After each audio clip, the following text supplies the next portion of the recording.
it live or recorded. I am going to watch this tonight. You're being recorded. I'm sorry. I don't. Very, very upsetting. I know. But it's okay. JD showed up. Yep. We're good. Okay, so I may have had too much coffee this morning and it's still carrying over. There's only 3 of us tonight. Usually there's 5, but we got a new person, Bernie. She's our new administrative assistant for our department, and she already had something scheduled when she started. We told her about this, and then Joe, also our economic development, business retention expansion manager, had another commitment, but I think he's already talked to you all about economic development. We might brief over it if y'all have any questions, like follow up, I can help answer those. But get started, I'm Nora Amos. I made you all put on name tags and I forgot to put one on. Sorry, I'll have to get one. Director of Planning Community Development. I've been, did you have a question? I was just going to say, you're the town of Ashland. I am the town of Ashland. So I have been here for a little over 9 years. And so first we're going to do introductions. I'm going to go ahead and introduce myself. Okay. 9 years, grew up in Winchester, worked in Strasburg. The town of Strasburg, very similar size, a different demographic. In Strasburg, Virginia for 7 or 8 years, and then I was very fortunate to get this position and love Ashland. It's my home. My husband is from the Richmond area, so that's how we got here. There's a really bad, like, echo feedback thing. Really? Okay. So just, I'll definitely let Dennis and Garrett introduce themselves, but while I'm talking about the night, real quick, if you don't mind, we do, again, have a lot of information, and we use the surveys that you all do to help us build a better presentation. It's very similar every year, but I was just reviewing the survey from last year, and some people think we go into too much detail, some people think we go into too little, so if you all start glazing over, we might start skipping faster. If you have questions, ask them. We do have a break at 7:20. If we still have a lot to cover, we might cut that kind of short. If that's okay with everyone, we will try to get you out of here on time though, and we will try to make it somewhat enjoyable. But a lot of what we do is technical, and we aren't like the police department. We don't have fun games to play or, you know, guns Sims. to show. Sims is a good game. Sims, there you play. go. We won't have it tonight. Oregon Trail. Yeah, I mean, yeah, that's very things like that. yeah. And then, or we don't have a bulldozer. So I'll let Dennis and then Garrett introduce themselves. Go ahead, Dennis. So my name is Dennis Raven. I work in planning and zoning with Nora and Garrett. My title is Deputy Zoning Administrator, but we sort of wear numerous hats in our duties here in planning and zoning. But so I do a number of things. I do business license, do sign permits, do building permits. I do. We issue numerous letters that go out of our office for folks that are doing rezoning, I mean not rezonings, but refinancing, people that are speccing on property that want, say, as an performance letter to make sure that what they're being told is accurate. All car dealerships need documentation for certain things. I handle that. What else? I was formerly did Parks and Rec. Now Joe Collins takes care of that. BZA, Board of Zoning Appeals, anything related to Board of Zoning Appeals falls under me, and fortunately we that area's been kind of slow for the last few years. I've been with the town, I guess April will be 14 years. Great place to work, great people to work with, a lot of good things going on. So glad you guys are in the class. We need all the help we can get out there. So if you have any questions after the class or once you are done with the class, feel free to email me or any of us, or if you have any suggestions, we're always open. So thank you for coming, and glad you're here. Good point. My name is Garrett Pryor. I'm a senior planner. Work on some of your floodplain questions or the maps and pictures you see here. I run Geographic Information Systems, GIS. So we help do some of that. I like making things that are understandable for people. That comes from my back. I was a high school history teacher at Lee Davis for 5 years before I switched over into urban planning about 4 or 5 years ago now. And I just have a real, I love working for the town. It's the perfect type of planning job where you get to get your hands into all different types of things. And so, yeah, I enjoy that. So we'll hear about more of what we do Yeah, more of in the that's true. presentation. He does a lot of our development review stuff. Mhm. So where's the snow? Our previous 2 meetings, I think, were, where do I point this? Oh, there we go. Were canceled because of snow. So thank you all for bearing with us and letting us come back. So I'm going to talk to you, we're going to start with the comprehensive plan. I think I might digress, sorry, I do this sometimes, but Joe Collins brought up a great point. What does community development mean? Because there really isn't a definition, and I think if you asked all 3 of us, that we'd probably have a different say on what it actually is. Planning's pretty easy, but our department's planning and community development. And I think kind of like what Dennis was saying, we all wear different hats, and we all kind of bleed over into other departments. So we don't do Parks and Rec, but we help coordinate the trails plans. We don't do public works, but we talk about transportation and lighting and other things and utilities that may fall into that realm. And so when I think community development, we really work to make sure that everything is coordinated, harmonious, clean, happy, that everyone is enjoying the community that they're living in. And so even to your neighbor has an inoperable vehicle. That doesn't sound very pleasant, but in community development, we're trying to make the community as a whole better. We're trying to, instead of just distribution jobs, we're out there trying to search for maybe manufacturing or medical so that we have jobs, higher paying jobs for our citizens. We're trying to make sure that all of our citizens have a home that they can afford. So affordable housing, not just for lower income, but affordable housing for everyone who wants to, at any income, live in the town of Ashland. So he just asked me before. I was like, no, let me think on that for a minute, and I probably should have thought on it longer, but it was a great question. Thanks, Joe. So, comprehensive plan. What makes Ashland Ashland? Our comprehensive plan kind of was based off of this beautiful document here, which you can find online or you can borrow a copy. Hopefully there's also a copy still at the library. Lovely.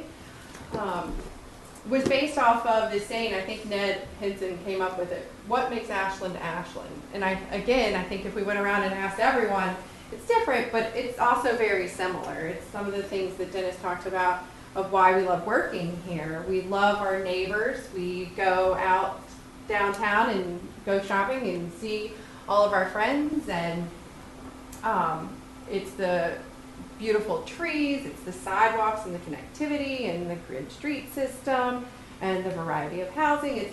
It's all of these things, and they're discussed in the comprehensive plan. And so this is kind of the definition of it.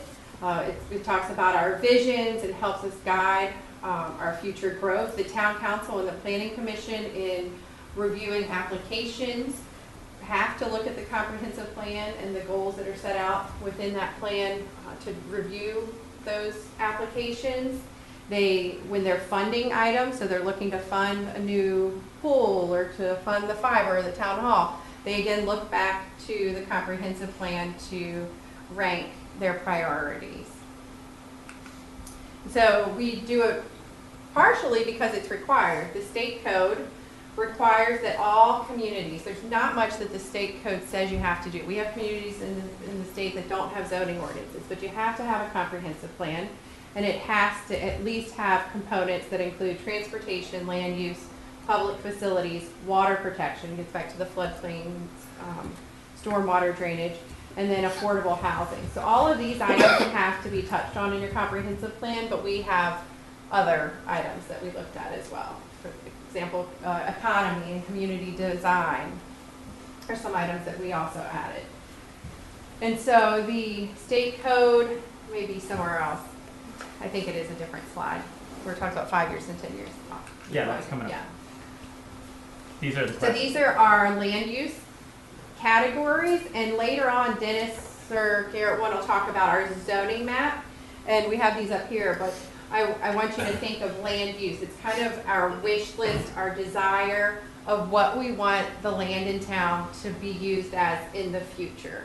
So right now, it may be an industrial park, or it may be a subdivision, and then, or maybe a vacant piece of land, and then we, through the planning process, through the comprehensive plan, go through and give each parcel a color. So that might be residential, so on the right, that yellowish, tannish, brownish, those are some of our residential, and then we have some downtown mixed uses, and all of these within the comprehensive plan are defined and described further. So if we get an application, we can refer to that comprehensive plan and say, oh, you want mixed use downtown, north, this is what that should look like and where it should go. What's an example of a mixed use? It's a great question. So, mix of use, so you have retail on the bottom, you can have office Okay. upstairs or an apartment upstairs. So whether it be in the same building or in the same property. So a residential property that has some apartments and maybe a little bit of retail and a little bit of single family homes. Okay. So here's the actual future land use map. And so you'll see when we look at the zoning map that the colors are different. And that's, again, because this is our vision for future. If someone wants to come in, we call this kind of come see me zoning. If they want to do something else, we look at that and say, oh yeah, you can do that. Or they can do what's already by right allowed in their zoning. So I won't go too far into that because we're going to talk about that later.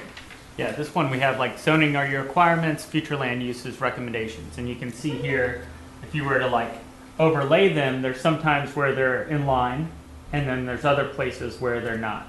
And so where they're not is usually when we get people in this room and we discuss it a bunch. That's a great graphic. Mhm. So the process for our comprehensive plan, and I won't go through this too much because we just in 2016, I'm giving up on picking that up, updated the comprehensive plan. And so every 10 years you have to do a full rewrite, review, like thoroughly go over it, and the public body readopts it. And every 5 years you have to review that. You can update it any time between that, but the state code says that this is what you have to do. 5 years review, 10 years update. So in 2011, after a 3-year update process that included a lot of community input and a lot of community meetings, we came up with the document that Garrett showed you. And that was 2011. So in 2016, we did another review of it. So we went back and said, okay, so these were our guiding principles, these were our goals, how have they changed, and how should we adapt to those changes? And we, again, had a great community input session, and Garrett did a great job of going out and reaching out to the people who hadn't been involved and getting their feedback. Again, we may mention this multiple times, getting your feedback and having you be involved, especially in the beginning, is really, really helpful to us because we'd rather hear it from you than make up what we think you want. So again, public input was really big to us. The Planning Commission reviews it, and approves it, makes a recommendation to Town Council, and Town Council approves it as the guiding document for the town of Ashland. So the implementation, so you work really hard to get your comp plan and you think, oh, let me take a breather, it's approved. No, because then you have to implement all the recommendations that are in there. And so that's done through a variety of ways. The CIP, I won't go over that because I know you've already heard about it, the Capital Improvements Program. That's where we dump all of our projects. And if you, I don't know if you looked at that, but all of those come straight from the comprehensive plan. Joshua Farrell went to the comp plan when we were done in 2011 and pulled out all the items that we recommended and put it in the CIP and gave it numbers. And so those then go to council for Planning Commission and council for ranking and funding. The design guidelines were referenced multiple times in the comprehensive plan and our zoning ordinance. And for example, the community design section of the comprehensive plan talks about some ideals for community design. And so we, in turn, updated the design guidelines, and we're getting ready to update those again more fully. We just did the residential section before. So if you're interested in being part of that process, let us know. The zoning ordinance, we have been updating the zoning ordinance since 2011. It's painful at times. We've updated a lot of the sections. We've now learned some lessons, maybe some unintended consequences or things have come up since 2011, and we're starting to fix those, again, refix things. And there is the possibility of doing a rezoning. So you have the future land use. You could do a large rezoning of property and go ahead and get it ready. The subdivision ordinance we have not really updated yet, but that's another way to implement it. And then some of the plans that were recommended, transportation plan, that will get started. The RFP should go out any day now to get a new transportation plan, and that hasn't been updated in almost 20 years? No, 2002? Yeah, 2002, 1999, somewhere around in there. So Economic Development Strategic Plan, and that's done through the Economic Development Authority. We did some tree studies. The wayfinding plan was created, and so all the pretty signs that are out there came out of the wayfinding plan. And then we worked with Randolph-Macon in incorporating their master plan into our document. And so these are the guiding principles that we came up with, and it took a lot of discussion. So in each of the chapters, it starts with these 6 guiding principles, and it talks about, so it's economic development, and how does economic development relate to these things? How can you preserve small town character through economic development? And then each of the chapters, if you didn't want to read the whole document, just go and read at the beginning of each chapter these guiding principles. Oh, we're already to demographics and GIS. Cool. Moving along to me getting pizza. Yeah. Any questions about the comprehensive plan? What that is? How do you tie in with the county, Hanover County's comprehensive plan? Because I know they just went through it. Yeah, that's a great question. So we're involved in that. We are invited to the meetings. We're invited to comment and participate as you all would. They keep us up to date on changes, and we have the ability, again, to comment. As far as how it relates, the main way is the size and location of the suburban service area, which is where utilities will be located, and also determines where development will happen. And so where the suburban service area is around town is where those new neighborhoods or that new commercial will go. And so we have conversations with them about how that will affect traffic, if we need to connect up some trails between the town and the county edge. And I think through the future land use map for the town, we have this town edge land use. And so the lighter yellows are kind of our town, what we call the town edge, so that there's a transition.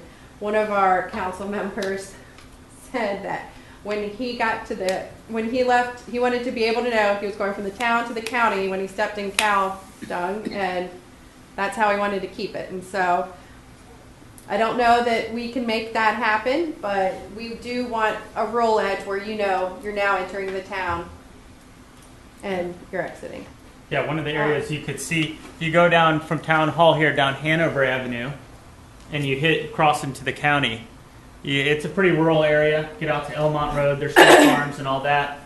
And if you go east of town, though, and you go up Woodside Lane and see Providence and Woodside Estates and some of those new neighborhoods, well, what's existing today is the same kind of future plans for that area over here are the same future plans for this in the county. If not higher density. If not higher density. So these were some of the things we sent to the county as far as what Nora just mentioned. How do we keep a rural edge even though we as Ashland have no legislative control over what happens there? Because if you build, let's say, 600 homes out there, how many extra people is that going to be on Hanover Avenue now, driving to work each day? And we're the ones who have to pay for those roads. So there is some kind of give and play, kind of coordination, talk between those two pieces. And then past the comprehensive plan, so it gets approved, we now know what they're planning for and say, you know, Route 1, they're planning for 6 lanes. Well, you can't just end 6 lanes at town without planning for how that Route 1 transition is going to go. And so when we're looking at expanding Route 1 or future designs of that, we take that into consideration as well. Any comprehensive plan question? Right, So we'll talk, I'm our numbers person in maps, so it gets a little nerdy sometimes, but I'm okay with that. What are demographics? What are some thoughts on demographics? What are they? Who we are. Yeah, how many people are different races? Yep, people, race, kind of characteristics of people, Age. Right. income, Education. yeah, education, these other segments, yeah, all correct. They're market or segment of the population identified by certain characteristics, and I think we hit on all of those. So you got excellent work class, A+ so far. Why though? Why are we tracking these numbers or that? So that you have enough for everybody, or you have what you need for everybody. Yeah, you have to know like how many people, what's your demand out there, so how much you can supply. So there's kind of some market economics going on. What else? Where to put schools, where to put different facilities to support that population. Or how it's Exactly. gonna We had a affect good group here, Gary. Good work, good work. What else? How it's going to affect your schools, the different population groups. Yep. Cost, what are your needs? And what else? It's a big one. You get off the interstate, you're driving in Ashland. True. What do you see there? Restaurants and Yeah. support for Hotel transit population. And maybe one day, a Trader Joe's. No. So this is, up here, this is really what you see. Planning, projecting, marketing, trying to get people to come into the town. I used to work for the state in economic development. And there I saw how businesses will value your community, whether you're going to get a Trader Joe's or not. The first 5 steps of that is all done numerically. Can we get a Trader Joe's? Well, we need some grocery stores to go away, and we need more people with higher incomes to move into the area. A lot more. Yeah, a lot more people. And so I noticed that working at the state, I saw, well, if you're not tracking these as a community, there's no way, like, you can want a Trader Joe's all you want. You can send them great videos of, like, kids playing baseball and people hugging and giving old people high fives. But that's not going to, like, really get it unless you have the actual numbers of households and how your community stands up there. And so the reports that you see, 2016, 2017, and you all got the 2015-14 reports. These are annual reports we put, me and our team here put together to track where are we at on housing, education, transportation, where are we as a community compared to other small towns in Virginia, compared to Hanover County and the kind of statewide average to measure some of that. And so that's what you see right there. That's the 2017. So we're going to go through to see how well you know Ashland. And there's the 2017 packet, so nobody should touch that. But how many people, what's your guess? Like 7,500. 6,800. 68, 75, 7,000, 7,700. 77, 72. 75. 75, 73, 28, and 72 there in 2010. So 7,300 people in Ashland. And I think in this population we look at, let me see, pull out the other counties we also look at here. It's 2014, right? Yeah, 2014, in 2016, 7,600. So Ashland, Evanston, Culpeper, Farmville, Percival, and South Boston, we look at those as like a kind of grouping of other small towns in Virginia. What's the median value of a house in Ashland? 50. You said 250. 250. 250, 189, 140. 140. Let's get 2 more guesses. 270. 270, 200. 200, 13. The median household. I was like, you read this. Yeah, 186. So based on our median household income is 41,000, and so to determine, you hear this term affordable housing. Well, there's actually a measurement to see what affordable housing is, and it's when you can spend 30% or less of your income Basically, your mortgage payment per month is on that, or your rent payment, or however it goes. So in Ashland, if you take the 186,000, which is kind of anything below that, is our affordable housing.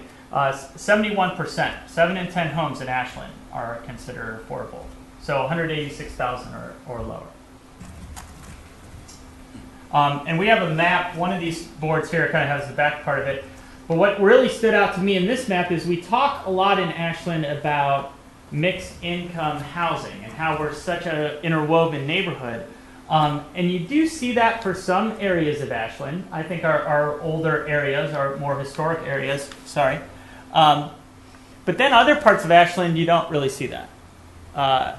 You see the kind of Carter's Hill, newer neighborhood, maybe along the tracks, and then you kind of Slash Cottage or the neighborhoods Randolph Street, Arlington. Really about almost 40% of all the housing in Ashland, all the housing units in Ashland is located east of Route 1, north of Food Line. So that to me, that hit me a couple of years ago when you start looking into these numbers about where there's actually the people of Ashland that I would say a lot of times we don't see necessarily in these rooms here in town hall or kind of being involved in. So that's been a big kind of outreach push for the town, is to get over there to these folks. What is the average time in minutes it takes someone in Ashland to drive to work? 30 minutes. 30? 13. 13. 20. 20. 40. 40. 20.4. So we have one of the lower kind of median travel time to work of any small town in Virginia. Being the center of the universe, everybody kind of is attracted here anyways, so it makes it a little easier on time travel. But we're an extremely accessible place. This is my commute, maybe a few minutes over. I live on the south side of Richmond. I can be here and to Ashland 20 to 25 minutes. I was just having coffee with somebody this morning who works in the city and lives in Chesterfield, and they're like, "You drive to Ashland?" And they made it sound like Fredericksburg, and I told them it was only like 20, 25 minutes. Blew their mind. And maybe because we're above 295, we're like the hinterland, like the outward lands of Richmond. How I feel about going to Chesterfield. Yeah, Me too. exactly. So it cuts both ways. Which of the following towns has the highest retail sales per capita? So most retail sales per person. Which one of these towns? Guesses? Don't. Okay. Ashland. Stanton, Ashland. Ashland. Big time. So we very much highest traffic Starbucks in the region. That Chick-fil-A, I wish we had like 10 of them. I mean, they just do crazy gangbusters amount of work there. And really, we've been known, if you drive down from D.C. into Richmond, we're just such a convenient stop for that. And that's a major base you probably from our finance departments about what funds the town actually. Meals tax, lodging, beautiful things. So that's revenue based on, tax revenue based on population? Yep. So amount of money we make from retail divided about the number of people that live here. We're probably, I think Hanover County is around like 18,000, and we're 54 per person. So you give that average to the Starbucks and stop and it's not convenient. No, not convenient. Way out there. And that's why you're helping town staff here and the people of Ashland have a good. Why did 2 restaurants close here right up in 54? I think Which Ruby one? Tuesday, Ruby Tuesday. and another one. That and Burger King, probably, maybe what you were thinking. The Ruby Tuesdays, just a corporate structure. They were trying to get more money to invest in more profitable restaurants, and so since they were property owners, they want to sell this property to reinvest that money. And then Burger King, it was just a conflict between the corporate Burger King and franchise Burger King, the franchise owner, and they have been in mediation for like 2 years now. Yeah, we have people knocking them. We've sent lots of certified letters. Well, I'm worried about it, it's gonna eventually fall down. Yeah. Yeah, another one of We're those getting strong there. We might be able wind to days. do something if it gets bad enough. Yeah. All right. In what decade were the most homes in Ashland built? 80s. Okay. What else? Guess it. 90s? 1890s or 90s? One more guess. You can guess this. 1920.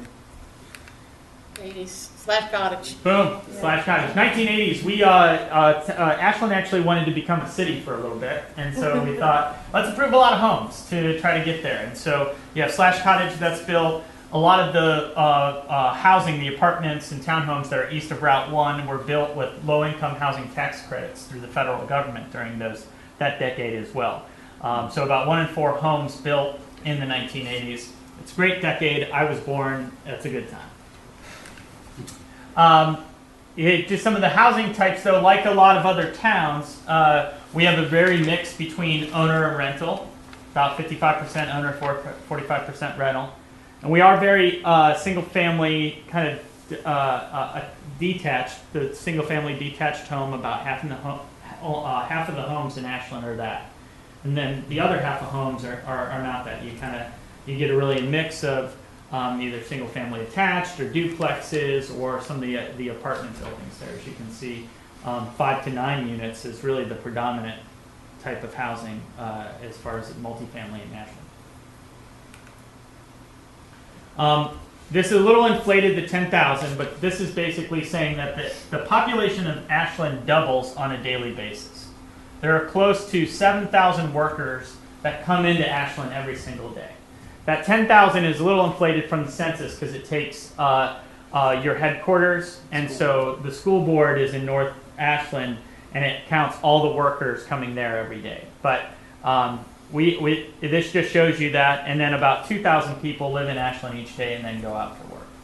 And then 552 get to hang out, go get a coffee, and then do their work here from home, which is a beautiful lifestyle. Yeah. And JD, you had mentioned how far do workers drive. This is an interesting piece. They're close to, if you look down at the bottom, greater than 50 miles, almost 20% or 1 in 5 workers in Ashland drives more than 50 miles into work to Ashland. So these are Fredericksburg folks. These are truckers or distribution workers. So people, our accessibility kind of is reached far and wide. And then this is a little chart. It might be better to look at here, but these are where people live and come to work in Ashland. And so you kind of see the Glen Allen or the Atlee area, Mechanicsville, but then really kind of all throughout Henrico's West End, and then there's the dot for me down here, and then some Chesterfield folks as well. But you can see really, all throughout the region. You have folks that come work here in Ashland. So is that data like a regional transportation commission? I guess that would be the kind of thing, for bus routes and for public transportation. What kind of talks I guess you'd have to, is that a regional concept? It is, Yeah. yes. Yep. So Greater Richmond Transit Corporation, GRTC, they are our regional transit partner, and so anything in Ashland would go through them. And so and then we actually had a regional study done, a regional transit study, and one of the recommendations was to have an express route from the newer bus rapid transit station in Willow Lawn up to Ashland on Route 1. And so the regional study was done. It specifically called out Ashland, and so now we're working with GRTC and our partners in Hanover and Henrico to see about getting that line done. Yeah. I'm just very surprised that there's not more of a cry for public transportation, bus routes along that corridor. There's a need. Have not heard a Of course, that comes at a cry. cost, obviously. It does, Yep. yes. That's what we're waiting to get that cost as well. That's a good observation. This is the exact type of data that they're looking at, these commuting patterns. This Yep. feeds into that. That's what you use. Yep. Any other questions about the numbers? All right, now we're going to talk about cake. Geographic information systems. So all these maps that you see here, it's basically taking those numbers and putting them geographically. And the cool stuff you can do, like we saw with that map there, is layer over different pieces of it and come up with some really interesting data, like how far are the most number of people Ashland living from a park or living from sidewalks or other types of things like that. And so each one of these are just little different layers of data that you can see. So if you go to this website, Hanover GIS, we work I'm our local GIS manager, but we work in tandem with them. You can find out a lot of stuff here. Has anyone used this site? Yes. Yeah. So you can check all kinds of stuff. You can find out a lot of stuff about your neighbor if you want to do that. But let's zoom in here on And Ashland. anybody that has access to the internet can use this. You don't have to have a special password. Mhm. So if we were to locate here, and we'll go take a look at the aerial of Town Hall. You can see ownership data, zoning, property values, and then kind of different assessments, sale dates, sizes. But over here, what you can do is, basically what this GIS system is, you can look at all this type of stuff. Does it have a floodplain? What are the building numbers on it? What's the topography of that location? And so we'll send out the link for this, but it's a really interesting way of just kind of finding information out on your community. It's not the right town for topography. Yeah. We'll have to work on that.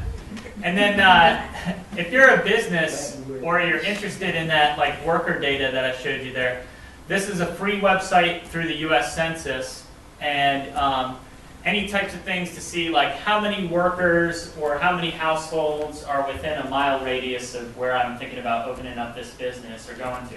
You can pump that into this, and it'll send you all those different types of numbers and kind of the data that I've pulled for the packets here.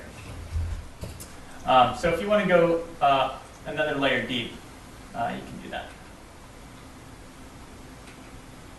All right, here's our last little game, and then I think we're ready. We might be getting to our break.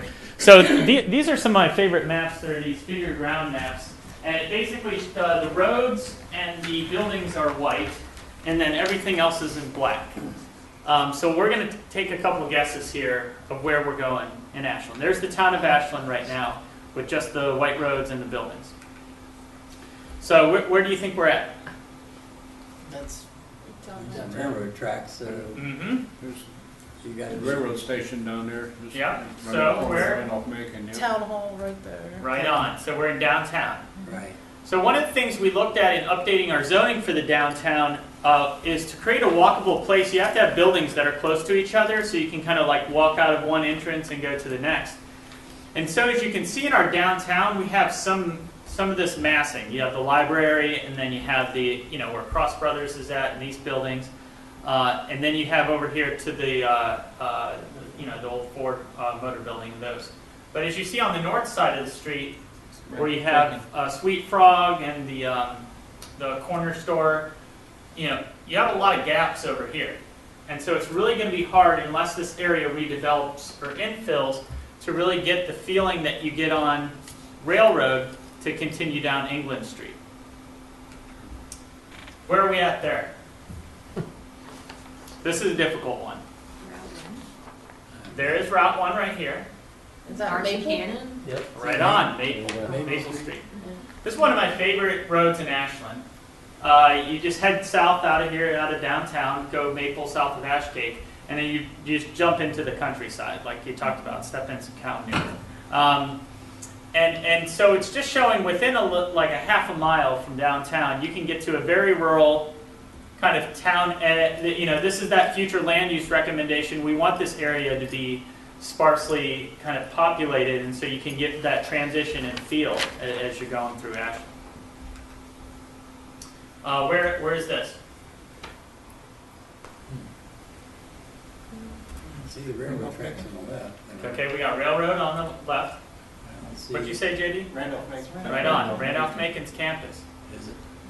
So this is so we see here a few things. You kind of see the size of Randolph-Macon buildings. Some of our tallest buildings actually in the town, some of them over 60 feet. And then you got the Randolph-Macon dorms. I believe that's Henry Street. But you can, these are this Henry Clay, or is this College Avenue on this side of the tracks? Yeah, I think this is Yes, sir. College. You can see what Nora was talking about, grid pattern streets.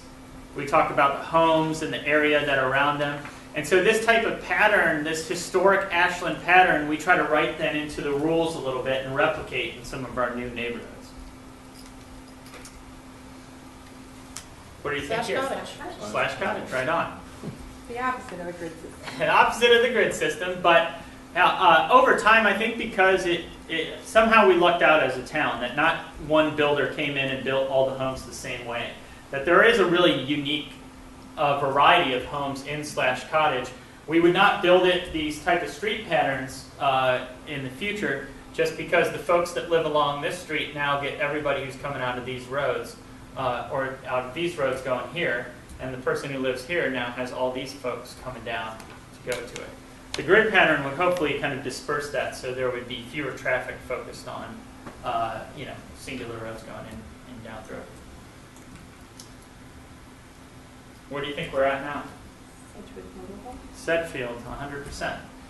So Sedgefield Mobile Home Park, you see that there? There's the roses. There's our future Trader Joe's for former Food Line. But you can kind of see, remember back to our downtown and where those buildings, that downtown and that's like size attracts, distance repels. This is an economic theory around retail.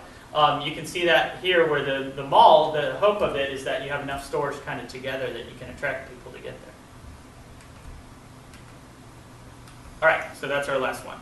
Cool. Okay, so we are right on time. This is awesome. I love you. Not on time, because I'm never on time, but I like staying on an agenda. So these are questions that our former administrative assistant actually got. So people either came in or called and asked these questions. There used to be more, but narrowed it down. So you can read those casually, but most importantly, if you haven't already gotten snacks, please go and get some snacks and a drink. We'll take a break. 10, if you want 15 minutes, we'll take 15 minutes. If you can do it in 10, we'll do it in 10. But we also have a fun game, yay, which comes with a prize for a winner. Okay, and don't get overwhelmed. Garrett said there's just way too many, we needed to cut it down. But so we in planning deal with a lot of acronyms like GRTC, and when we're talking with each other, we use all these acronyms, but we try, at least I try very hard to explain what my acronym is before I say it. And so just for fun, don't feel pressure. You cannot do it if you don't want to do it. I'd like you to do it. Or if you're competitive like me, you'll do all of them. Fill this out after you get your snack. And whoever gets the most will get a little prize. No giveaway. Fair. How you doing? Yeah. 24 years. But I got a little more of my pizza. All right, I want to try some of the pizza now.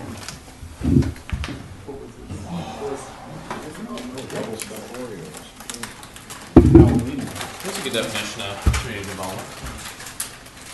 I was like, oh yeah, I'll explain it, and then I didn't think about what I was going to explain here before I got here. Yeah. I meant to say something earlier today. I'm excited about this pizza. Yeah, hey, do you know what kind was the, I want to. I got one veggie, today it was $2 off, whatever day I have. What is this?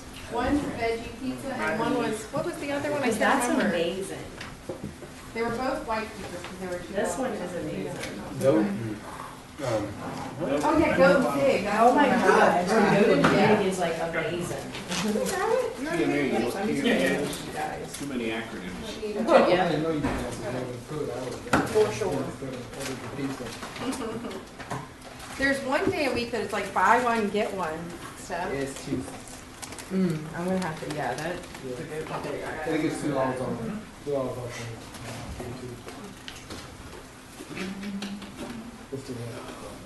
Those are just garlic bites, I think.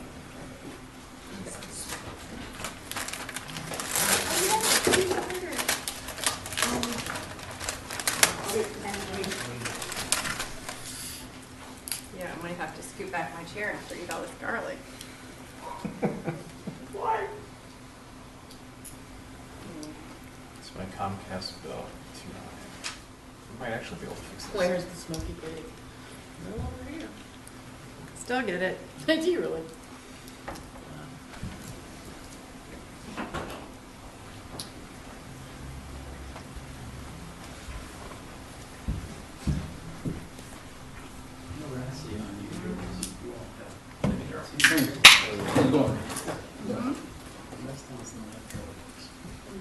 That goes back to the 1980, they wanted to become a city.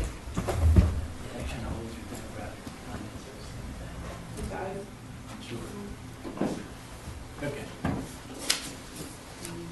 What is his phone But number? there was a regional study and ours was Information. number one on the highest quality. You know, we get to the post Best office, how much are those 1-cent stamps? Alright. How much was one cent stamp? Yep, we get that all the Sale time. on 3 for 3 cents. All the time. How much are the 1-cent stamps? You get that? All the time. Seriously? Yeah. How long is forever? It's When pretty they damn say long. forever stamps, how long is forever? It's forever. Are y'all open today? No. That's all the time. Do you work in our post office? No, thank God. Yeah, probably got that one. No, no, no. I work at the mechanics school now. Yeah, not at one.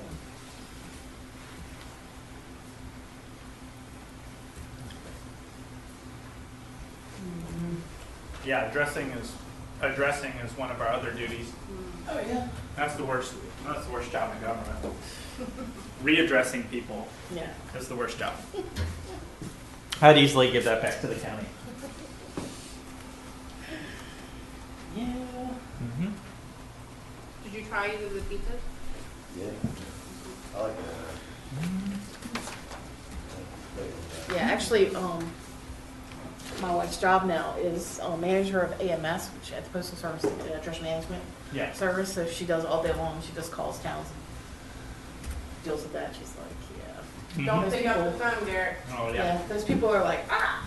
Oh yeah, it's a thankless. I think the worst I did is have the Hanover Academy school Yeah. there.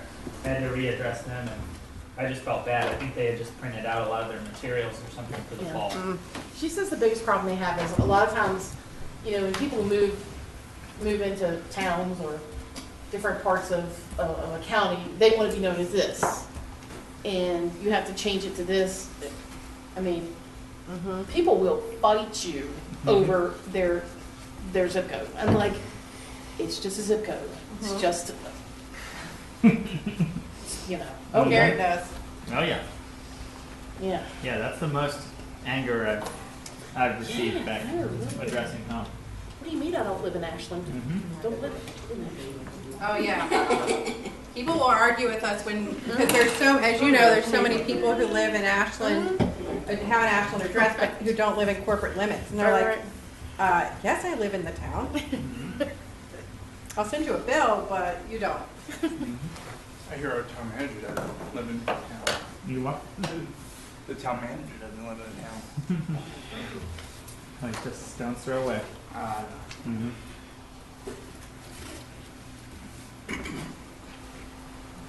He actually lives closer to town hall now than when he did when he lived in the town. Yeah. Has anyone gotten them all yet? Yeah, right.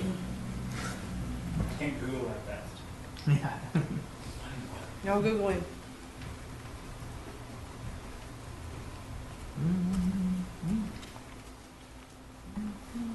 I bet the fig would be really good warm. This Mhm. APD.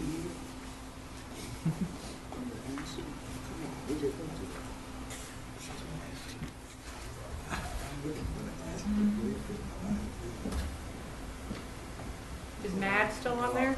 My head is open. Yes. That's an answer, not the one that'll win you a prize. but-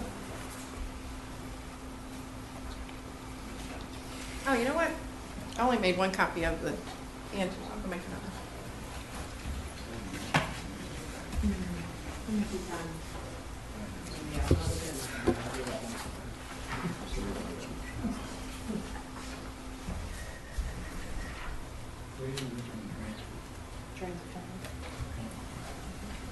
Garrett.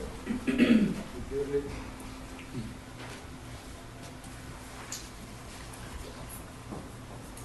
The place in Ashland is called MAD. Is that here? Mid-Atlantic Drive? Is that what they just said? MAD. Well, you can't. Oh, no. He's playing basketball right now. No? Boston College and State were playing earlier today. Boston College beat the pants off NC State.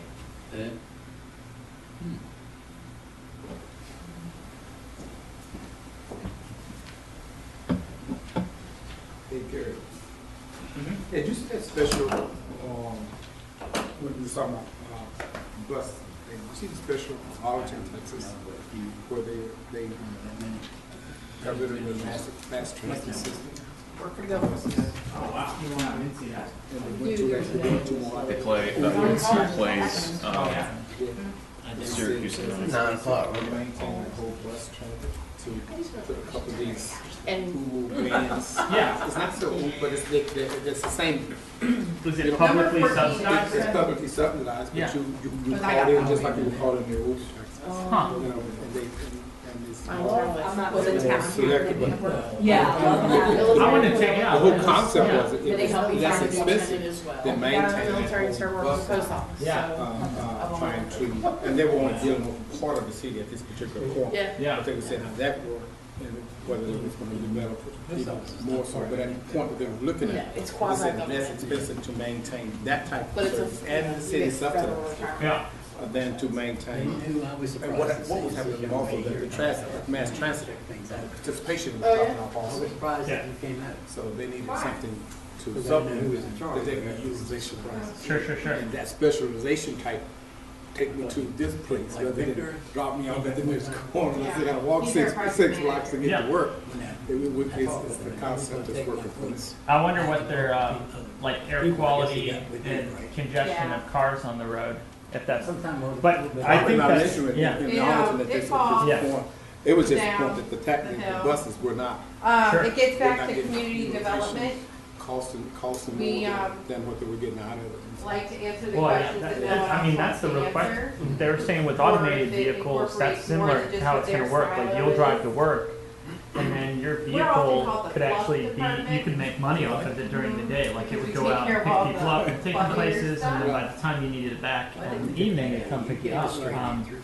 Yeah, I think it's super Fluff as fascinating in, what I our build an asphalt transportation is gonna road, be these and our next part is 20 when we years. want Yeah, trail take and FedEx some and all bricks those. and Yeah, some that's trees in gonna be there, Yep. some bump out. You know, we were talking about, That's I've our read fault. some planning articles on the increase in Amazon deliveries and That's how why we we design want our nice neighborhood street streets. lights. It's probably gonna Because we have all these conflicts now with more and more delivery But I trucks. didn't want. Sorry.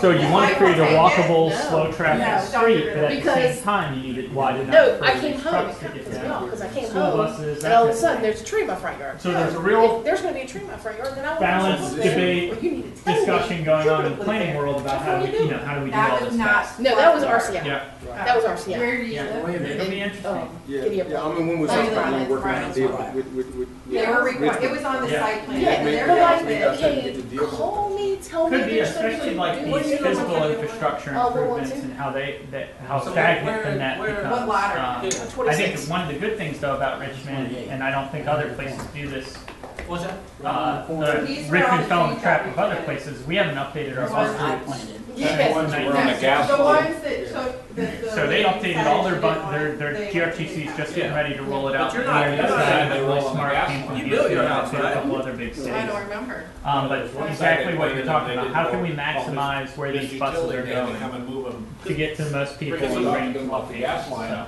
There's a lady got so upset Yeah. trees being in the yard. So, She's yeah, like I mean, I just saw that Yeah. article on that, What's that? it might have been. Yeah, on, oh, like, that was, yeah. That was on a corner, No. and her house was up for Well, it'd be sale. interesting to see here in Ashland, you have some, even though we don't have like public subsidized transportation, you do have, Yeah. where you have like Hanover Manor and they take a bus and go to Walmart and some other Well, places. because Like you have remember this they like planted that whole informal time tree system that using now that. is formed. They're very, they wanted things, they're very So, particular yeah, about it's- how they wanted things. it's a Well, they've fascinating- moved out of our neighborhood, they've moved to Because Florida. people are and getting they've moved around. to another house. They're just Like, kind of those people that just want to take a project and want to have a But project all the time. what you would So- hope though is that, you know, Yeah. the public They sector, could- we could help with nonprofits, Good work. private sector, and kind of the folks that where the burden is greatest on the Yeah, and some important nonprofits and Yeah. you get senior citizens. They have access to turn on lines, turn on lights, and Transportation. Congestion mitigation and Yeah. quality. Needless to say, they did not get what they get on their house back. Virginia or But I Veterans think Administration. there's some disconnect. but they're only there for Department of Community Resources. Conservation, right? Centralized for somebody to make phone calls. Yeah. This person. Yeah, their closets and lids were like. Yeah, and that's the double-edged sword of government. Government is, you hopefully that they're coordinating kind of a things, but at the same time, they can become not as reflective to the need of needing that as you would have private sector. And they have a electric package. Yeah, so And one other thing about, the 7,000. they're more just our internal ones. But, Now that poor Did anybody get mad? mad, no. Mad? Michael A. Davis. Oh, If you, oh, wrong. it's our director of public works. Oh, no, are the other I people? got a couple of certified urban planner. but how A do we, co- how do we conditional promote use permit. the population? Yeah, Can we AICP deal is with like a the 10-mile radius or certified 20-mile planner could. radius within? That was a good guess. Or the Ashland address, really, we'll incorporate that as part of. Here are the answers, calculate, tally There's only up, calculation to. how many you got right? Shows how bored we are. They're normally looking for like a 1 and 3 or a 5 and 10 mile Writing radius. fast And yeah, we over pull those here. numbers pretty regularly, and I figured I should Hanover at least County get has one access to a lot of that Quite data well. software. And Well, Yeah, you know but what? Well, I'll show you this one That- report, it's really Yeah. interesting, you can look at the number of households, I guess what they so. spend money on, like, they project Yeah, out you said we how have much a an letter $80,000 next week, right? household's A gonna letter spend on saying food. your They- intentions. Yeah, Whatever. none of the When they regions, look at all well, the I businesses didn't that go have, to and they DRCC see one. where's their Right gap. now. So I've got Get none some of the studies region I can ones. send over to you guys from the EDA Yeah, on that'd it. be good, that'd be Yeah. good. And it's another thing too, you know, we look at business like off-road, you know, and how much business is it getting and how much possible business can it get from the residents. Now, those people that's in the town and know about it. Virginia employment. Yeah, maybe some of them. And that's what this study helps us show us, a little bit of that. Yeah. That's all right. Also, some of the newer Shouldn't eat. residents may not even. Yeah, DRPT. Or some of these newer homes haven't filtered in yet to the census data that all these. Nori had the DRPT spelled wrong. So we'll, I think Joe showed you all the Her map, the HOA 2-mile map of all these homes. Like we'll use that with our census to market. Why didn't you write Because about we know that? those numbers are not, are some, yeah. Good. They do a So fine, what about great additional job. population, I guess? Oh, So since, Joe, when people ask I'd like for to those keep the things, answer can sheet you going, tell please. them about maybe- In like a 2-mile radius? Within the town. Don't you Within still the have town, a it's just like a little 1% growth. Oh, okay. Yeah. That's what I thought. Within a 2-mile radius, I All would say. right, did anybody tally up their answers? Yes. Who got more than 5? More than 10? I don't know, I'm still telling you. Oh, he's got so many, he's still tallying. But somebody Give got, yourself a number. somebody had to check those. Percentage, got them right. Anybody get, First to finish. I gave up. it's okay. So how All many- right, anybody get 15? How many did you get? 27. How many did you get, JD? Was that before he got the answers? Yeah, right?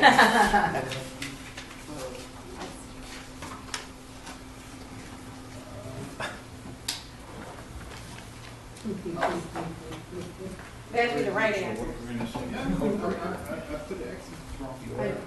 No, I should have. Rezoning. We just did a big job of Yep. Fort Meade and Home NSA. utilities, yeah, code works, They got the biggest cybersecurity center there on the East Coast. Get public works too, yeah.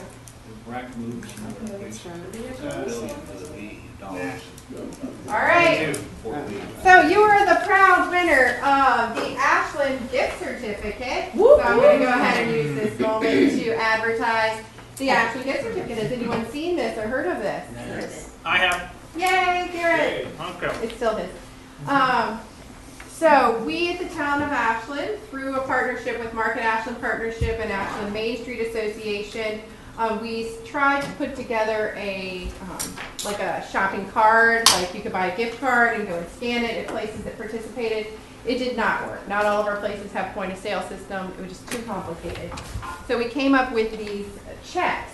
And so you can come to the town of Ashland and through credit card or cash or check, buy one of these and take it, give it as a gift, give it as a teacher's gift, a birthday gift, in any denomination. And they can go to any of over 40 businesses in town who have signed up to participate and use your gift certificate. And so some of our businesses don't have them. Some people think, this way your friend gets to choose where they want to go. And so you go and you use it just like a check. So if you go to the Caboose with your $10, but you buy a $5 glass of wine, they will give you $5 back in change. And so that's why we kind of try to sell them in smaller increments. But please tell all your friends, and if you have any gifting needs, please let me know. And I just realized that this check is almost a year old. So I'm going to get you a new check. I asked if we had an extra one, and we do. It's just, I don't know that you might be able to use it, but I hate for business to have to do open So where can you get the checks? You get the checks here from our office, Community Development Office, Joe Topham or myself, and once Bernie gets trained, can help you get them. If you know you want one, if you could call us or email us ahead of time, we'll have it ready for you. If not, Everybody in town is not on the list, so if you got one specific vendor in mind, you want to make sure they take that.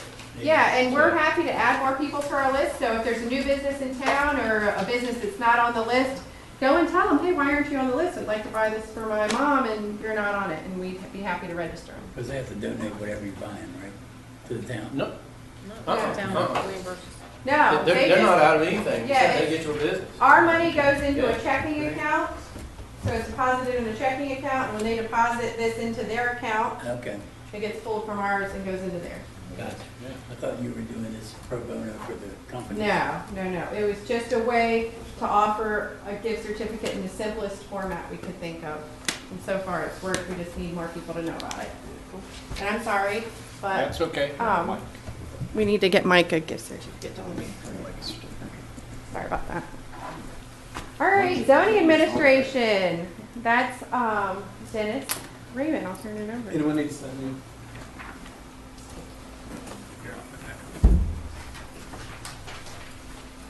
Click that one. Oops, sorry.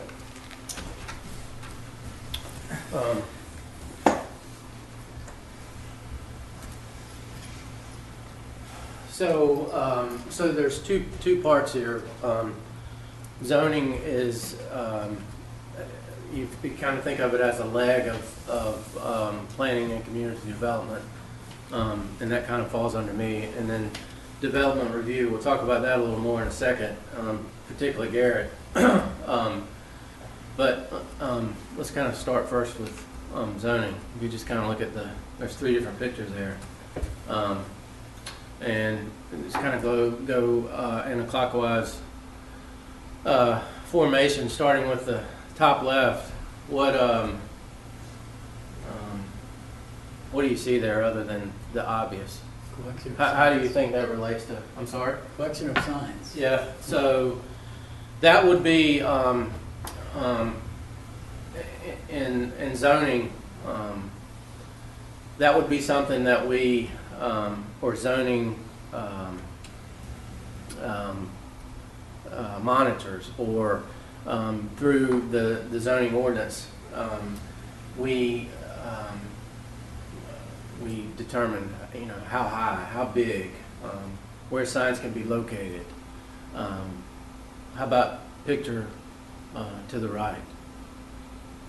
Size of the trees. That fluff. Sidewalk, Mm-hmm. driveways, garages on the side. Yeah, so same thing, through zoning ordinance and some subchapters, if you will, to the zoning ordinance, we can require and do require things such as landscaping, sidewalks, and I heard somebody say, I thought I said tree height or something. Tree size, yeah. Yeah, tree size. We do require tree size. We call it caliper, but trees have to be a certain thickness. That way, when we require a tree to be planted, somebody can't go dig one up or go to the nursery and find the cheapest or the smallest one they can find. It has to be a certain My neighbor did. certain diameter. She was a special case. Yeah. So that's something that through development review, one of the things that Garrett looks at, and there's a plan right behind you for, I think one of them is Wawa. And as part of Wawa's development review process, they're required to put in a minimum amount of landscaping, and that has to be shown on a plan. And at some point, you guys can look at that, and they have to show that on a plan. We have to look at it and approve it. So going to the bottom left, switching gears a little bit, you see anything there other than the house, of course? Is that bunting? Yep. So bunting, just to clear that out of the way first, bunting, we don't police that. You can put bunting on your house, and hopefully the town won't tell you to take it down. Although some people would probably tell you that we would, we don't.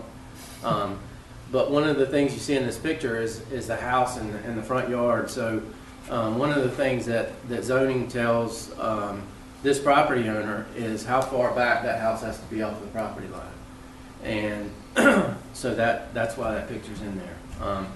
Any residentially zoned piece of property, go to the zoning map, yeah, like right here. Depending on what color you are, most of the greens over here, the lighter green, the darker green, you're required to be a certain distance from your property line. Yeah, not from the street, but from your property line. And if you build a new house in town, you got to be that distance off your property line. And then get back to signs real quick. One of the things that's confusing in Ashland is over time, zoning rules change. So you see a lot of signs like the Days Inn sign in that picture, for instance. It's tall, it's big. Zoning now would not allow that. So we have a section in our zoning code which is called non-conforming. It's basically there for signs like this, or we have it for structures, we have it for uses, and it pertains to things that were possibly legal at the time they were done, but they're not legal now. So it kind of tells us how to address those. And a sign like that Days Inn sign would not be allowed now, but as long as that sign stays there. I'm going to say you can't make them take it down. We can't make them take it down. Right. And to a degree, they can change some things about that sign, but they definitely can't take it down and put another one back in its place that looks like that. So, But if Days Inn changed to Comfort Inn, would that change, or would they still be able to use the same sign? if they change their company, Yeah, if a different company. they can still use the sign, Oh, the sign. because we can't police what that says. Oh, So if it okay. says Comfort Inn, we get in trouble because we can't. That's content. We can't force what content what that First says. Amendment, you can say whatever you want. Yeah. We don't Once care. the sign goes up, it's up. Yeah, once that sign went up, it was up. If it was legal, then that was to have been determined at the time it went up. Now it's up, we have to deal with it. If the ordinance now says that same sign couldn't go up now, they can make changes to that sign. We call it a face change or a reface. They can take that Days Inn face out and put a new one in, but that's really all they can do. Same thing with that Super 8. They can take that face off and put a new one on, but that's about as far as they could go. So when like Cookout came in for Arby's, I know Yep. we had talked to them because they had the Arby's hat, and then we told Cookout wanted to do a new sign, but we said you've got to keep within that hat outline. And so I think they had a mix-up. They were going to try and do something, but Yeah. then somebody ended up taking it down, one of their contractors, and so when they came back in for their sign permit, you couldn't put a hat or other shape back up. You had to go to our current. Yeah, because Arby's had a big tall sign like the Days Inn, except Garrett, it was in kind of the shape of a hat. So, moving along, so here we are. So zoning is, I mean, we look at it as a good thing, most folks do. We like to think that it protects people like you that own property. It keeps, hopefully, bad things from happening on your next door neighbor's property. There are lots of places that don't have zoning, big modern cities. I don't think, Houston doesn't have zoning. So zoning is not everywhere. It's most places. Some rural areas don't have zoning, and people like us can go through an area and probably tell pretty quickly if it does not have zoning. But and some places have zoning that was newly adopted. So You just have to see what's next to the school. right, exactly. So moving along. So this is kind of the pyramid from grade school. It shows you the federal, state, and here we are at the bottom with the town of Ashland. And we are in the Commonwealth of Virginia. I don't know if any of you guys are familiar. We are what's called a Dillon rule state, and for the most part, across the United States, there are two types of rules. It's home rule or Dillon rule. Dillon rule is probably the most popular, and there are more Dillon rule states than there are home rule. But basically, a Dillon rule state like Virginia for municipalities, which is what the town of Ashland is. Basically, the town of Ashland or the municipality can only do what the legislature gives us the ability to do. Home rule, that's not the case. Dillon rule, absolutely the case, no exception to that. So we can't just come up with ordinances, adopt them on our own without the General Assembly giving us the ability to do that. And one example of that, we have a grass ordinance in our zoning code that says you have to keep your grass at a certain height. If you don't, the town can make you cut it or come in and cut it if you don't. That used to be 18 inches high. You could not let your grass grow above 18 inches. And we were having a real problem with that, so we couldn't just change the ordinance.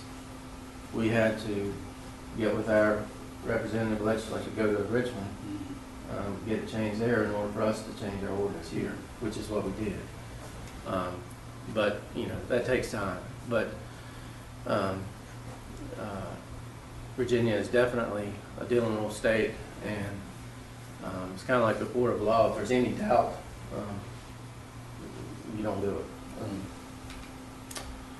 So going back to the zoning map, here's the zoning districts are all color-coded, starting at the top with B1, B2, which are the commercial. M1 is our, I guess, our most, our heaviest, most industrial district. All the way down to the bottom, R5, which would be where apartments, duplexes, that type of thing would be. R1 and R2 is mainly where single-family homes are. RR1 right here, you'll see a lot of that up here and down here. And this was a lot of the property when it was annexed from Hanover County. This designation was put on property that basically was for the most part rural, and some of this has been rezoned. You see a couple of little places right in there that have been rezoned to say R1 or R2, but for the most part it stayed R1. These are bigger lots, but it's still residential. So kind of changing gears a little bit, going over to development review. This is something that Garrett created, and there was a time when the town of Ashland didn't have such a great reputation for working with developers, citizens. And we've tried to change that, I guess, over the last 10, 15 years.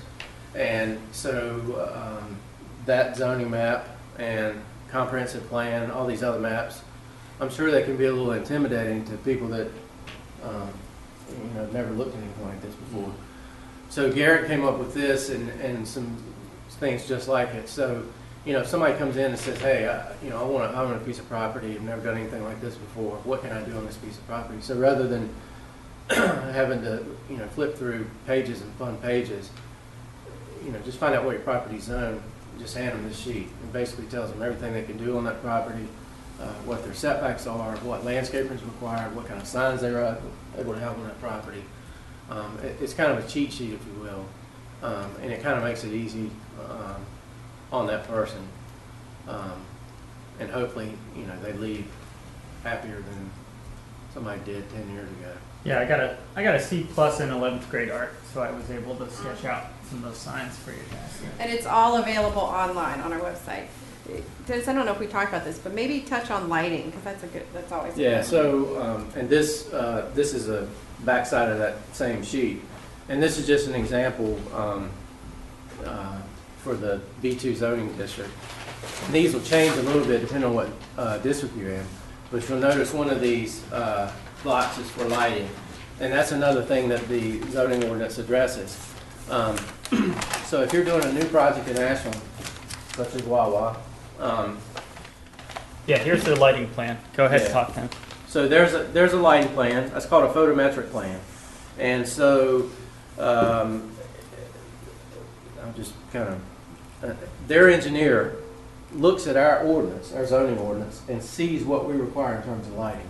They take that ordinance, put that on paper, and that on paper is supposed to match our ordinance. If that works, then Garrett looks at that and says, yep, that's okay, and checks it off. Hopefully that works. And basically what that means is this lighting ought to be adequate for this site, but we don't want people around here outside of this site, we don't want this light bleeding over into everybody else's property. So we have what's called a dark sky compliant ordinance. Right. So the fixtures have to be what we call full cut off. So in other words, you want the light directed onto the property where the development's taking place, not out everywhere else. You don't want any upward shining light. All the fixtures, like if you have a fixture mounted on the side of a building, that fixture should be shining down rather than out. So this plan right here basically shows every point on that property and what the output of light is at that point. And some of those, like this piece of property here will have pole lights. The building will have wall mounted lights. There's a canopy, a gas canopy with lights under it. Yeah, right there. Mm-hmm. And it shows what the output of all those lights are. And very importantly, around the edge of this property, it shows what the light output would be if you're standing at the property line of this property. And our ordinance says it can't be but so many foot candles. And this piece of paper will show what that foot candle is. You want to speak to that a little bit? Well, I think you did a good job. Yeah. I think, yeah. So, so that's on a new development. On an existing development, as I said before, ordinances change over time. Our lighting ordinance is probably more strict now than it ever has been. I won't say strict. Probably strict is not the right word. Lighting has come a long way, so you can do a lot more with lighting now than you could before. LED is a big thing now that it was not 10, 15 years ago. So on some things we have to consult the non-conforming part of our code because when you have existing light fixtures and you go to put LEDs in, you got to be careful because you don't want to, just in changing out the bulbs or changing out the fixtures, you don't want to turn a parking lot that's been there for 10 years overnight. You don't want to turn that into this bright because we get complaints about it, and yeah, it might be good for safety, but I think you could probably accomplish the same thing by not all of a sudden creating something you can see from space. So that's something we deal with. Seems like a lot lately, but Yeah. anyway. Speaking of space, the Randolph-Macon has an observatory, so that's another part of the reason that we try to protect our stars. Architecture, The whole thing yes, about sir. LEDs nowadays is, you take a 175 watt middle halide in an apartment garage. You can replace that with an 80 watt lamp LED, Yeah. same lumen output, and that's in half the electrical energy. That's why people are going with LEDs. And a 10-year bulb life right. versus a 2.5 to 4-year bulb life. But probably one of the more important things for us is the fixture. And they make fixtures now where you can walk by the fixture and you never see the bulb. But it's right there. So, and that was not, 15 years ago, the bulb was right there staring you in the face. Well, now they designed a fixture so that the bulb's hidden up in the, and if you, I mean, if you know where to look, you can see it, but from a distance, you don't see the bulb. You see the light emitting from it. Yeah. So just a couple other things. You know, screening is something we look at. You know, if you go to a new building, again, Wawa, and you put HVAC units on top of the building, they have to be screened. So when you're riding down 54, you don't see those. Architecture, depending on where the building is and what, you know, if it was under a plan of development, that type of thing, the town may have required that the building look a certain way. And so that's something as part of the development review that you know, Garrett's looking for when he looks through the plans. Yeah, and that's what it look like sometimes. So I'm gonna turn this over to Garrett, and I'll be back shortly. So there you go. Cool. So you come in, you want to do something with your property. A few of you live in Lance and Bridle. One day, Mr. Todd Rogers in RCI was in here asking, what can I do with this property? And so we start with these questions, who, what, where, and it's always, how much money is this going to cost me? And so we get all these good people. It looks kind of boring, the white sheet of paper, but they're great people. We get them in a room. Sometimes not all these folks, but if you're doing a development project, and you might be, if it's a big neighborhood, we're going to look at your impact to schools and roadways and your buildings and your, you know, if you need social services or if you're adding food, a health department. And so we found this is a really great way to help people, like Nora was saying, be business friendly and navigate the process and know up front. We try not to be overwhelming and have everybody go around the room and give doom and gloom, but we at least give people a really idea up front. We just had a woman in this room today we were meeting with who's looking at opening up a restaurant in downtown and was working through some of the price numbers, and we were able to do the utility department and building and health were able to tell her what she was going to have to do to open a really nice like beer and wine shop. So hopefully, fingers crossed, it's not too expensive. So you got one of two tracks. The bottom track, if you're spending money on things, that's kind of what you want to hear, just administrative, where it's worked out between Nora, Dennis, and myself. But at times, you have to go through the public hearing process, like Mr. Rogers and RCI did from their piece of, you know, the grass field there on the corner to establishing Lance and Bridle. And so you've got really one of kind of three areas there: conditional use permit, where you're allowed as a use, but you have to put certain conditions on it to operate there. A rezoning is you want to do something totally new with your land. So you want to, many times it's you can only build 4 homes, you want to build 8. Or you can only put homes there and you want to put an automobile shop or a new Wawa, a convenience store. BZA is, I have a historic home, but the rules have changed, but I want to add a garage onto the side of it. And so I'm going to be encroaching into my setback, so I want a variance or I want an exception for that. That goes BZA, Dennis works with that. Then the administrative pieces I'll talk about here in a second. And can you define by right? Yeah, so by right, that word might be thrown out, and so that is in your zoning district, where you, whatever district you are, it lists uses that are common amongst that. So like when Dennis was talking about R1, R2 zoning, that's a lot of our residential neighborhoods. So you can do homes there, you can do like home occupation if you want to have a small little business or other types of residential pieces. But let's say you want to take your home and make it into a community center and build like a big gymnasium or something in your backyard. That's when you then become a conditional use permit and you have to come to a planning commission and town council up here to hear whether the town should approve that community center, and if it does, what kind of things for traffic, noise, lighting can we put in place. So the administrative review, and again, we're trying to get this down to a very kind of focused review process.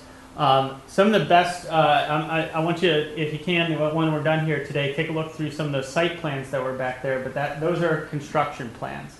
And so if you disturb over 2,500 square feet of land, really in the mid-Atlantic region, because these are EPA rules that would come down to some of this, you have to get these, you have to pay an engineer some money to show you where's your stormwater going, what are you going to do to the roads, utilities, all that type of thing.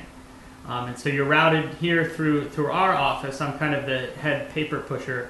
But then I get you to your county departments and kind of work you through the review process. Subdivision just means you're establishing new property boundaries on the land. Site plan is you're actually constructing it. Floodplain is another piece that comes in during this review process. Know that the town of Ashland, we really have very little say in the amount of floodplain rules we can have. All that has to be checked through the federal government, Federal Emergency Management Agency, FEMA. FEMA is really three parts: regulation, which is kind of they pass down to local governments, insurance, and grants. I wish this was a more cohesive system. It's increasingly frustrating to see property owners in Ashland where our floodplain almost doubled in 2008. Hear that their home now is included in the floodplain, and now they have to pay like $5,000 a year for flood insurance, which is a very even a steal on some of these locations. We've had entire streets, Lee and Beverly Road, go from floodplain in the backyard to the entire street now is covered in it and required to have flood insurance if you have a federally backed mortgage. So one of the things we did as a town that we could do here locally was through education and some basically paperwork that we could file to the federal government. We were able to achieve what's called a CRS level 9, and we were able to get 5% off of all Ashland premiums by going through this education program and keeping that paperwork there. So as a local government, that was one of the few things we could do to help reduce some of the burden basically on it. When you have that situation, when you're say somebody sells a house on that street, do they have to tell them that they're in a floodplain? I'm not sure what the requirements are there. I think there, because that's when you get into there's not a town requirement for that, so there might be some in the private insurance industry. But we do have that now where somebody's coming in, they want to take out a loan for their house, basically they don't want to buy it cash, and that home's never needed flood insurance, and now it does. So take a look. If we need to talk about this more, there's maps. I can walk you through it. But here's our floodplain in Ashland. It's really along our western border. Here's some of those streets that I was talking about, Beverly and Lee, that are now entirely in South Sneed, right here by the Hanover Little League Park, that are now kind of entirely in the floodplain. And A means that it's an approximate base flood level. They don't have the data on it. AE means it's the same. It's the floodplain, but they have data and they know where the base flood elevation. XE means it's once every 500 years floodplain, and X means you're not in the floodplain zone. So majority Ashland is not in the floodplain, even though we have a very high water table and we flood places. But a good amount of us, along Stony Run Creek is. So that means that's where you're likely to be flooded? Yeah. So it's saying that there's a chance 1 in every 100 years there'll be a flood in that area. Now there's some debate on if you're more critical of the system, you'll say that the federal government's increasing the floodplain in places like Ashland to pay for places like Houston or Hurricane Sandy where they really lost a lot of money on. But if you talk to the flood folks and they've seen cities that flooded like Houston and others, they say you should not only account for what's in these flood areas, but if you live close to a floodplain, if you're a block or two away, you should think about getting flood insurance. Because a lot of times when you do have a flood, maybe one of these once every 100-year floods that are coming more and more often, they're not just staying within this border right here. They're spilling out. And so what we try to look at locally is if you're putting, let's say there's a business right here at the corner of Ashcake and Center Street. You have those industrial businesses. They're almost all within the floodplain. We really try to watch how much material they're putting in there, because the more they put in there, the more the water is going to be pushed out other places. So let's say you come up here to a public hearing. It's a little bit scary because you got people sitting up there, Nora and myself, friendly faces, trying to walk you through the process. But this is kind of what this arena is mostly about, where we get involved. You come to the Planning Commission, they provide a recommendation, and then the following month, then it'll go to the Town Council, approved, denial, and that's kind of where you get your final hearing there. And all of that is based off of what the state code says we have to do. Yep. And like Nora talked about, the comprehensive plan is so vitally important, knowing what's for and the goals in that property, because the folks up here can't make their decisions off of just whatever gut feeling it is. They've got to go back to that comprehensive plan, because if they don't, you can get sued and it can get reversed. And the judge can actually force your town to approve something that was not, factored in. A quick example of that are telecommunication towers. It's very important what you say or don't say around those. There's a board of supervisors up in Northern Virginia. One of the supervisors said at the very end of the public hearing that it would the brain wave activity from the emissions coming off of the telecommunication would affect the children in the area. And the federal government says you cannot use that in factoring in approving or denying a telecommunication tower. That was one of like 20 different comments why this was a really bad telecommunication tower in this location. But because one of the board of supervisors said that, they were able to take them to court, and the judge ruled that that was a factor and validated that ruling that they could deny the telecommunication tower and required the locality to put the telecommunication tower in place. And so that comprehensive plan, what it says in it, those documents, very important for the folks that sit up here and for you all knowing that, kind of getting involved. I would say a similar process with the BZA. Dennis handles these. If you want to get into the technical pieces of it, they are different than the Town Council and Planning Commission, which is kind of appointed by citizens of Ashland through representatives. These folks are appointed through the courts, and they're more of a judicial kind of ruling on it, much more limited scope. So you got your project approved. Now you're going to the enforcer, Dennis K. Rabin. I don't think his middle name's with K, but Dennis right back here. He's going to take us through the enforcement side of things. And we've got 20 minutes to go. Yeah. So tying this back to zoning, again, zoning kind of says, hey, you can do this on your property, and you can't do this on your property, and some folks say, we're going to do this anyway, and so here we are. So zoning says you can't keep vehicles on your property that are what we call inoperative, meaning that the license plates are no good, the inspection's no good, and or they just don't run. And our code says that you can have one of those, but it has to be covered with a car cover. Most of the time when properties have these, they don't just have one, they have 3 or 4 or 5 or 6. And you can't do that. If they're inside of a building, that's a different story, but if they're sitting outside, you can have one, has to be covered with a car cover, but you can't have more than one. Trash and debris, a little harder on us to enforce because in my eyes what may be trash may not necessarily be trash to the property owner, to the citizen. But if we get enough complaints about something, then obviously it's trash. Illegal signs, a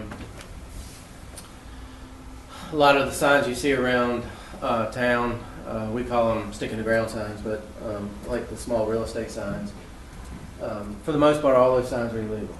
You can't have them anywhere in town. We work on a complaint basis. I say we, the town works on a complaint basis for enforcement. Sometimes they sort of get out of control, and we go around and remove them if they're in the town right away. We can't go on private property and take them. If that's the situation, then our option is to send the property owner a letter Most of the time, the property owner has nothing to do with the sign, somebody just stuck it there. Tall grass is the one thing that is pretty easy for us.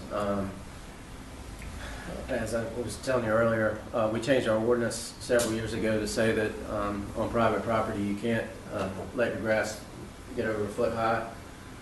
If you do, we'll send you a notice of violation, give you 30 days, actually 10 days to cut it. If you don't, we have the ability to go in and cut it and Back charge. And we do that. Normally it's the same properties over and over again.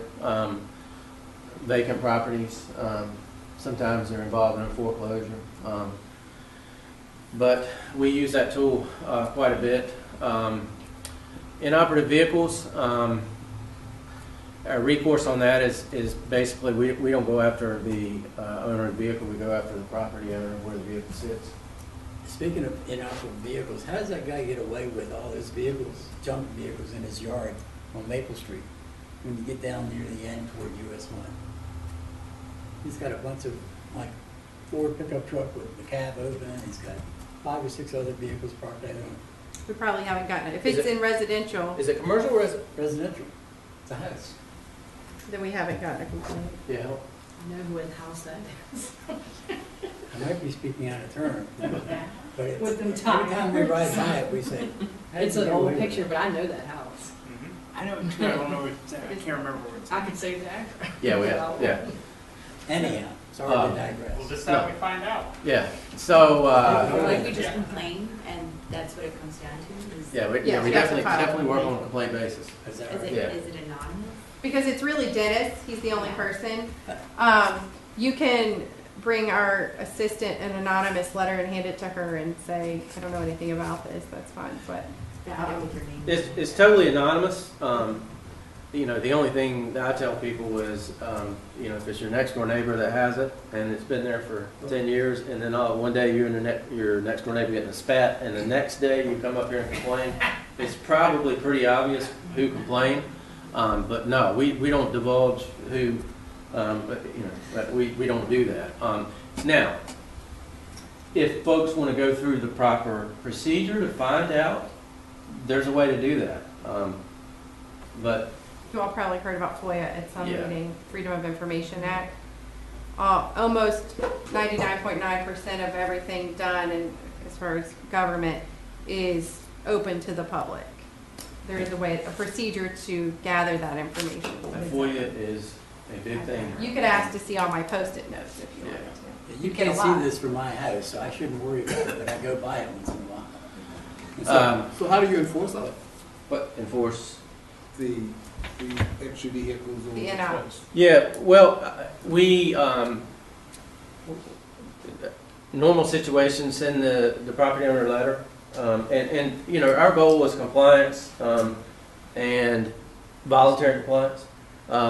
So we're not out to, So what happens if you don't get the voluntary compliance? our last resort is to involve the town attorney. We've had to do that on a few occasions. Most of the time that doesn't happen. Most of the time, it may take a while, and we may have to involve like APD, Ashland Police, but it may take a while, but we'll get compliance. There is a process. Yes. Make them often they can. Yeah. So trash and debris, and again, this one's a little difficult. The photograph on the left, both of these did come from town. The photograph on the left was a previous, actually was a homeless camp in the town of Ashland, which is no longer there. Illegal signs. The top right, the helium balloon. You don't see that much anymore. For a while, back when I first started here, that was you'd see that a lot, and of course that was not good because we don't allow that, and we get the phone rings off a hook if anything like that happens, and we have to go out and address it. So Tall grass again. So this is kind of the procedure for enforcement action. We receive a complaint, again, work on complaint basis. You know, I go out or somebody goes out and make sure that what we're being told is correct. Most of the time, depending on what it is, you know, we'll send a nice notice just saying, hey, just so you're aware, what you're doing is not allowed. If it's just an egregious violation that maybe we weren't aware of and it's something, maybe a life safety issue, then we go ahead and send a notice of violation. We send a certified mail with a certain number of days to comply. And then if we don't get any action, of course our next action is to send it to the town attorney, which we do on occasion. We don't do very often.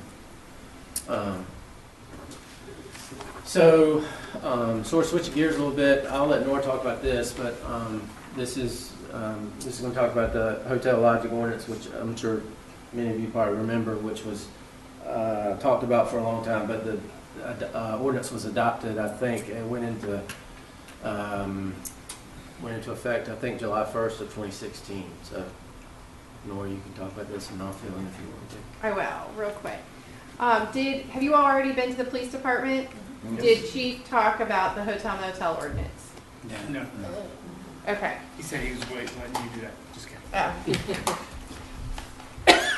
It's not a police So problem. probably, It's not a see, police- this is why we It's did not a the, police problem anymore. it's not, it is, yeah, we took care of it. So this is probably why we always get you try to put too much information in a small amount of time, so I'm behind. But the quick version is we had, over 200 families living in homes. We have in hotels. We have 1,100 hotel motel rooms in the town of Ashland. Over 200, around 250 of those were being lived in full time. That was someone's home. They were non-transient. And there was previously the way the health department looked at it is if you were there more than 30 days, then you were no longer transient. The property owner of the motel, let's say the Apple Garden, since it's shut down, we'll use that as an example. The property owner could say, you know what, I'm not being a hotel. They're here more than 30 days, so you, health department, don't have to permit me. And so the health department wasn't going in there. And so people were living in deplorable conditions. It was so terrible. The police department's calls were growing exponentially each year. You know, a large majority of their calls were coming from those motels that were being lived in full time. And it just, on the humanitarian side, it was not a place for people to be living, much less the 50-plus kids who were getting picked up by the buses. And so it finally, back in 2008-9, we had a court case. The judge said your zoning ordinance definition for transient isn't clear enough. Therefore, you can't do anything. Go back and fix your ordinance. And so we went back and tried to fix our ordinance. We did it quickly. We didn't have that community input session. And people thought we were trying to make people homeless. That's what we were trying to do. No, we were trying to get the slumlord to fix his problem. But that was the perception out in the public. That was the perception that was in the newspapers and the documentaries that were done. And so we failed. It was bad. We did bad. But we did better. And we came back, and the Chief Goodman and our former town manager, Charles Hartgrove, led the way and met with all of our faith leaders. We discovered that we shared problems, and it could be a really long story, but I'm trying to make it very short. But I think it's an important story for the town of Ashland, and I think a lot of us live here and don't realize the number of people who are living in poverty, the number of people who are homeless, the number of people who are living in our motels. And so I just want to give you some of that background. So they met with all the faith groups, got leaders from all the faith organizations and from social services and people who were out there to help. Like, this is what they were doing. ACEs, we brought them in. Everybody was at the table. Everyone was on board that there was a problem. We tried to come to a consensus on how to fix that problem. And some of that was through the legal route of working with the health department. They now require all of our motels to be permitted, no matter what. If you're a motel, you're zoned commercial, you get a health permit. And that's why a couple of our motels closed down, one of the many reasons really, but one of the reasons is the health department went in there and said, you need a valid health permit. In order to get a valid health permit, you need a valid building permit. And they weren't able to get it. And they still haven't been able to get it 2 years later. And so that was back in the fall of 15 when we started that process. We worked out, got a consensus, created an ordinance. And so now people cannot stay in these motels past this amount of time. We do have a permit out there where motels can ask for a 5% allowance because, you know, a lot of times their manager lives on site. This doesn't include, like, if you have an emergency, you know, maybe your house caught on fire and you need to relocate while your house gets fixed up, that doesn't count. If you're in town to work for 6 weeks, all you need is a letter, doesn't count. But if you need housing, we have 2 organizations that popped up, Ashland Open Door. They help to house people. And then once you get housed and you have a state, you're able to get, you know, transportation and a job. You move up a little bit to Circles through Duncan Memorial. Both of those organizations always looking for volunteers. And they help you more with staying on track. I think what I missed was the reason that it all got started was, I think it was Liberty Middle School was the complainant. There were kids coming to school with bed bugs.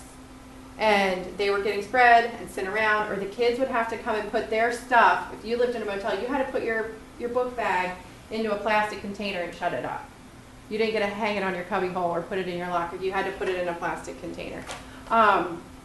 It was just, having 3 kids just breaks my heart that they would have to do that. But that's what set it off. We, for 6-7 years, said, you can't believe this. You know, if you know what's happening, I'd call social services, like, do you know what's happening? And they'd say, well, is there a kid in danger or someone trying to commit suicide? No, well then we can't help you. And not on their fault, that's just the system. And so because of that, and just so you know, bed bugs are not a health hazard. Motels don't get shut down for bed bugs, but they do for roaches. So, luckily, not luckily, when health department did their inspection, they found roaches, so immediate cleanup. Anyways, I know that was much longer than I wanted to tell you, but it's something that I think we're all really passionate about. It's a huge problem in Ashland, and again, I think people drive by and don't see it, but it's being taken care of. Chief Goodman did an amazing job, along with all our faith leaders and our nonprofit organizations, of coming together, putting together an ordinance. Dennis has gone and become an SCOP, which stands for conservative something? Special conservative piece. Yeah, and so Dennis now is almost like a police officer and can go directly to these places, and if they're in violation of something, he can immediately address it. And so he doesn't have to go to the magistrate, I might be making some of this up, go to the magistrate and wait for that whole process. He can take care of it right there.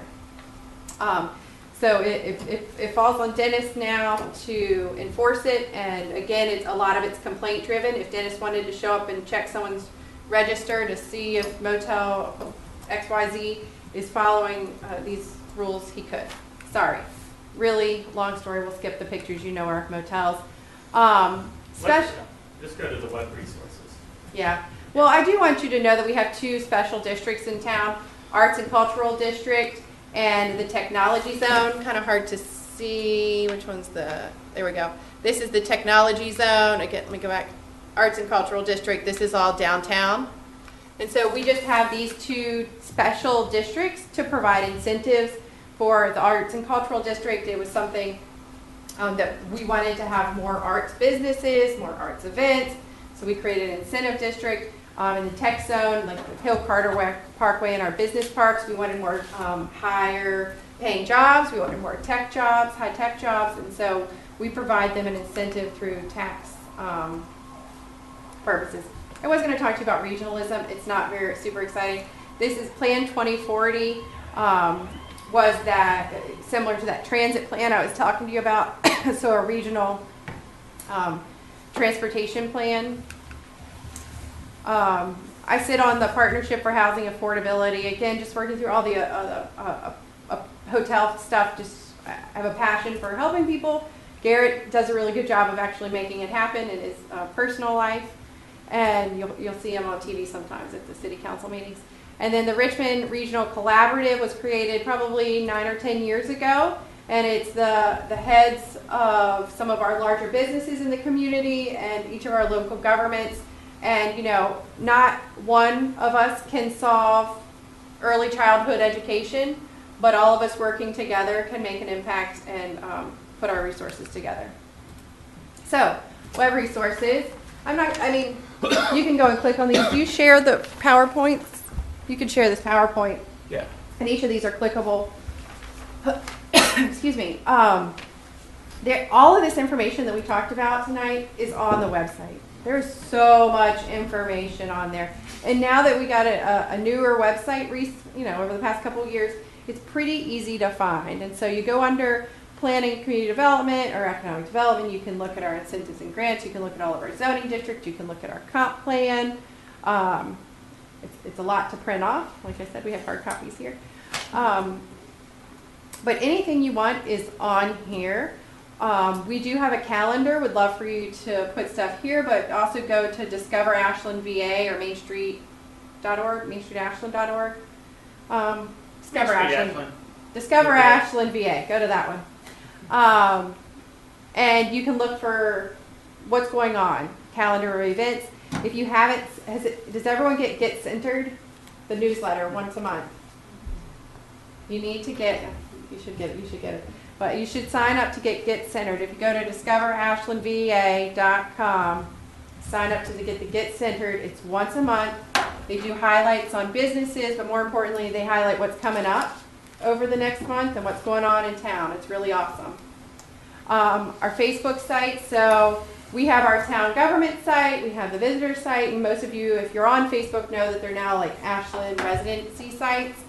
And we try not to comment on those because it's usually not taken the right way. A lot of times, just even like with email, a lot of times it's easier to pick up the phone, or you get blasted for something. So if there's good, accurate information we can put there, and we do, but most of the time we don't. But if you have a question, email us or call us. A lot of times, like if Ashley goes and posts something, I won't reply to her post. I would text her and say, hey, this is what's actually going on. And then hopefully she's one of my friends who would then go and post it for me. But just ask us for the information. If you want to know if Trader Joe's is coming, call and ask, is Trader Joe's coming? It's not. Panera. But that we're here to answer those questions for you. And I think that's it. And I'm sorry that I rushed, which I did what I said I wasn't going to do, but I also like that we're done and it's 8:30. But you didn't have your 10 minutes with questions. So if you need to leave. If you have questions, ask us questions. You said you had two, is that zones or two districts? The special district. You don't have a historical district? We do, and that's the map over there. But the incentives for that come from the state and federal government. There are no local restrictions or policies based on that. But you can get, if you fix up a home within this district, you can get state and federal tax credits. That could be a whole session on its own. I've got a question. I know I'm late. Do you want us to redo the whole program for you? No, ma'am, I'm going to watch it all. Something that I would really like to see happen is bigger tech companies that would experiment here. Because there's just like this artsy theme that we have downtown. So what would it take to incentivize someone like Google to have the high-tech storefront like Apple does and just says, hey, come play with our gadgets. It's free. It doesn't cost you anything. Or take pictures and photos. And like, what would it take to get that type of... A lot more higher income homes. Okay. A lot, by exponentially. Okay, so that's not even a pipe dream. No. But we do have the Innovation Center. We have the Dominion Resources Innovation Center. Hopefully you heard about that in the economic development session. And that's just over here in the old fire hall. And so that's where we try to get people who are, who are creating the next Googles to come and hang out here in Ashland and this is their landing spot, and then hopefully we can grow them into the tech zone or somewhere else in Ashland. But we look at, I mean, the people who are coming to locate here, whether it be a Trader Joe's or whoever, look at the market information that Garrett went over. I don't know if you were here for that or not, but that's what they look at. I've seen that online. Okay. I've seen that stuff. Is this it? Any questions? Well, thank you. Please be honest on your surveys and fill it out because it is very important. Thank you all. Thank you.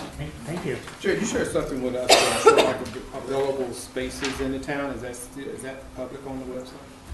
I don't know if it's on the website, but if we have, Yeah, if someone calls and asks, you know, if they say we're looking for, we need 5 acres industrial with water and gas, we give them that list.